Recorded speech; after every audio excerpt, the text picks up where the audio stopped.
大家好，我是夏妈，早上好。今天的早餐应该算是早中餐了，煮了一个韭菜面片，搭配了番茄啊、青菜、鸡蛋这些，我觉得还是挺好的，主要是方便。你就是去超市买一点这种韭菜啊，它比较粗，感觉香味肯定没那种细的好。这个要掰下来洗，不然根部有挺多泥的，然后大一点的给撕开就可以了。韭菜根给它切下来，韭菜叶子切碎，我加了一点点食用盐在里面。然后家里面还剩一点那个面粉也倒进去，先给它搅拌一下，然后再加入少量的清水哈，就尽量的给它搅拌成那种面絮状，就下面没有那个干的面粉，就像这个状态，你就可以下手给它揉了，就揉成一个面团，只是在里面加入了韭菜而已，像这样子软硬适中。然后你就放到那个案板上面铺一点那个干面粉，给它擀成大一点的面片，厚薄你就看自己喜欢。能擀多薄就擀多薄，擀不了多薄厚一点也可以吃。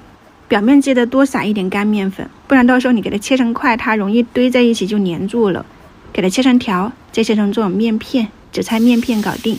锅里面热油，下入切好的西红柿，加一点葱蒜，给它炒香。尽量把这个西红柿的汁水给它压出来，就像这样子。调味我是按照自己家里面的盐啊、五香粉或者是花椒面，再淋上一点生抽，你还可以加点蚝油啊、鸡精、味精这些啥的，给它稍微的加入开水，下入面片，